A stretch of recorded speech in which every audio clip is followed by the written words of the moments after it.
Throughout history, thinkers have debated whether wandering attention is a flaw or a different kind of insight. And modern society happens to reward only one side of that debate. Many people today think of ADHD as a deficit, but historically, some of the greatest thinkers treated these traits as an alternative style of cognition that opens different paths to unique insight. In this video, I would like to look at how thinkers across time interpreted traits we now associate with ADHD, like restlessness, distractibility, novelty seeking, and hyperfocus. I was curious about this, so I investigated, and I'm sharing it for everyone out there who might be interested. Do keep in mind that these are my own interpretations and random musings. I am no expert on the subject, and please do not let anything I say in this video interfere with your decision to get any treatment if you think it will help you.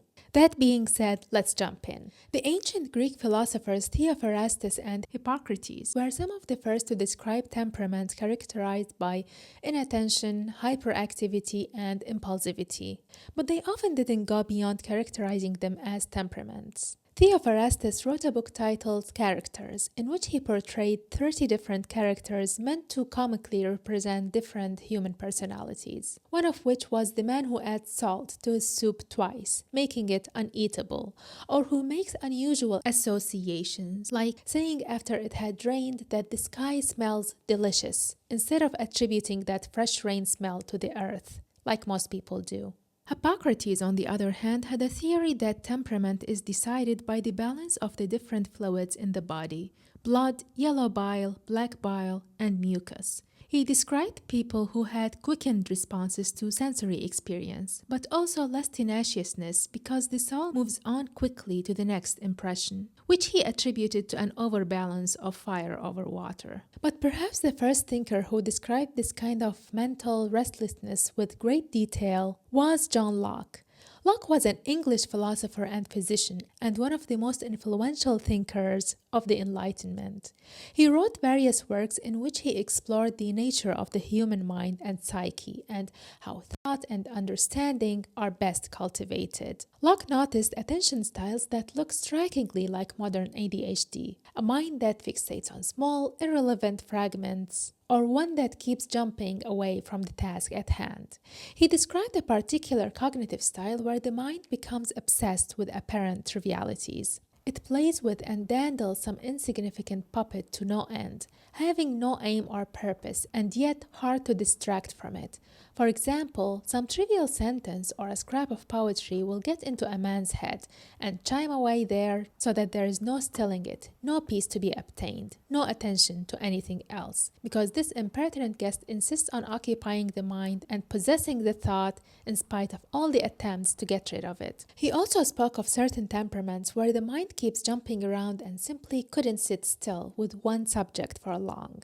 Though for Locke, a big theme in his philosophy around education and the pursuit of knowledge in general is disciplining the mind and becoming its master, so one could direct it at will towards what one deems worthy of pursuit, instead of letting it be occupied by whatever it fancies. Perhaps his ideology was also influenced by the philosophy of his time, since around the 1600s, the process of thinking itself began to become more formalized and structured.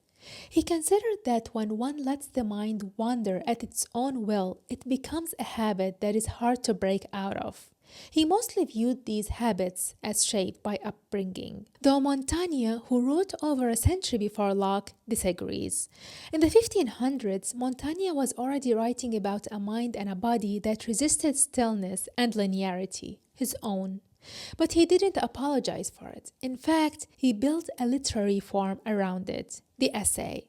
Montaigne noted that if his mind were capable of focused, linear thought, he would be writing boring philosophical treatises like everybody else.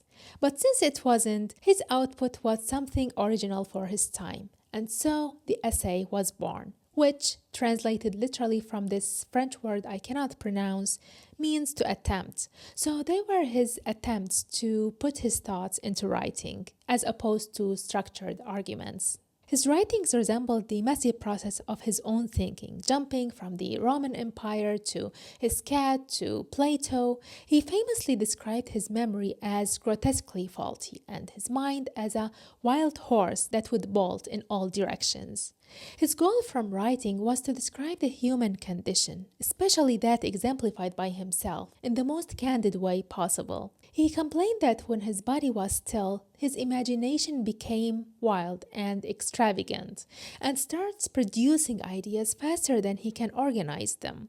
As such, he was extremely fidgety and unable to settle physically, just as much as mentally. My walking is quick and firm, and I know not which of the two, my mind or my body, I have most to do to keep in the same state. That preacher is very much my friend who can fix my attention a whole sermon through. In places of ceremony where everyone's consonance is so starched, where I have seen the ladies keep even their eyes so fixed, I could never order it so that some part or other of me did not lash out, so that though I was seated, I was never settled. And as to gesticulation, I am never without a switch in my hand, walking or riding. But his digressive nonlinear mind was his method, and what looked like distraction and restlessness from the outside was actually a different mode at arriving at insight that enabled him to become one of the most influential philosophers of the French Renaissance. I do recommend you check him out. His writing is incredibly witty and amusing as much as it is insightful. Especially his ideas on education and teaching were unique for his time. He believed in a more individualized approach to teaching and that a student should be presented with knowledge but giving the freedom to choose the parts that resonated with them. Instead of teaching rigid information written in books and presenting it as unmovable facts, he encouraged questioning and skepticism and famously wrote, "Only the fools are certain and assured." And perhaps structured formal education is where people with ADHD struggle the most. Speaking of formal education, let's talk about another figure who showed clear characteristics of nonlinear divergent thinking, Leonardo da Vinci. Although not a philosopher, he is one of the most prominent examples of how a mind with ADHD-like traits excels when given the freedom to roam. Da Vinci was born out of wedlock during the Renaissance, and this had serious implications during his time, one of which that he was not able to obtain a formal education. What could have been a limitation was in fact a blessing in disguise because it freed him to pursue his passions freely, which spanned everything from art to anatomy to architecture to science and engineering. His notebooks show constant switching between topics, mountains of unfinished projects, associative leaps, hyper-focus on trivial curiosities, among many other things. Interestingly, he wrote in such a way that his writings could only be deciphered using a mirror. Some say that it was to protect his work, but honestly, it is entirely likely that it was simply a personality quirk. Let me know what you think, and if you have similar quirks, I always find these interesting. He is truly the ultimate polymath and one of the most creative geniuses of all time. And it wasn't because he overcame his divergent mind and attention difficulties, but exactly because nothing in his childhood forced him to suppress them. Granted, those traits did cause him difficulties as well, and he often mourned the endless piles of unfinished projects. But still, he often would return to them at a later point. His most famous painting, the Mona Lisa, for example, took him around 16 years to finish. Had he been forced to think in a linear fashion and sit through hours of school, then get a regular job where he is expected to excel at one task, his genius would probably have never seen the light. But among thinkers, what I notice is that even before ADHD was formalized as a diagnosis, the divide among thinkers still existed. On the one hand, those who believed that thought should be conducted in a structured, methodical, linear fashion, and that a different path led by a wandering temperament will not arrive at the truth, and on the other hand, thinkers whose thought patterns followed non-linear associative trajectories, who embraced that style and proved that valuable insights could still be produced using unconventional paths. But the struggle is particularly prominent in our modern age. Many of the behaviors associated associated with ADHD, like high energy, distractibility, difficulty maintaining attention, impulsivity, only become disabling when a person is placed in a context that demands a high degree of structure and seemingly arbitrary rules, like sitting still for long periods and rigid schedules. Those happen to be the exact core characteristics of modern school and conventional work environments. Our modern culture relies heavily on systems and structures that maximize certainty and train us to think that uncertainty is a threat. Those same structures are suffocating to the ADHD brain. This creates a cycle where scientific research and society feed into each other. Certain behaviors become problematic in certain situations. Parents refer the child for diagnosis. Once the diagnosis exists, researchers look for biological evidence. Schools refer kids for diagnosis. Parents adopt the label. Clinicians enforce it, and so on. Some experts worry about overdiagnosis and suggest that, at least in a subset of cases, the label reflects a socially constructed category that serves practical purposes like explaining difficulties and reducing blame, and supporting certain institutional interests that benefit from certain behavioral categories being formalized. What bothers me is that we don't talk enough about the other side, because those exact same traits that make someone less fit for what the majority of people are expected to do are what makes them exceptionally suited for conditions that most people find overwhelming. They often excel as entrepreneurs and innovators and emergency workers.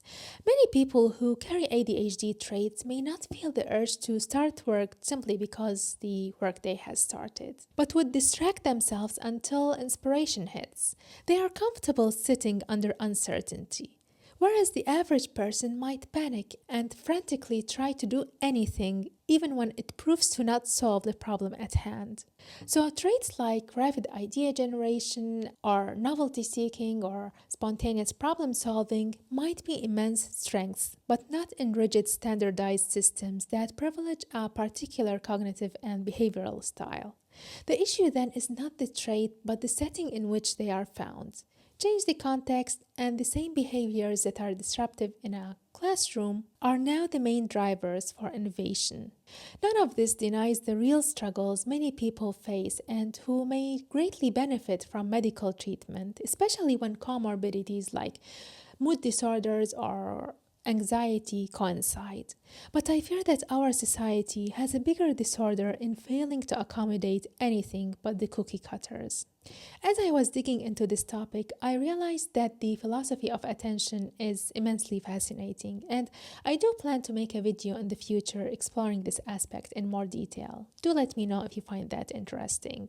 Until then, if you are interested in how society constructs and enforces meaning, you might enjoy this next video.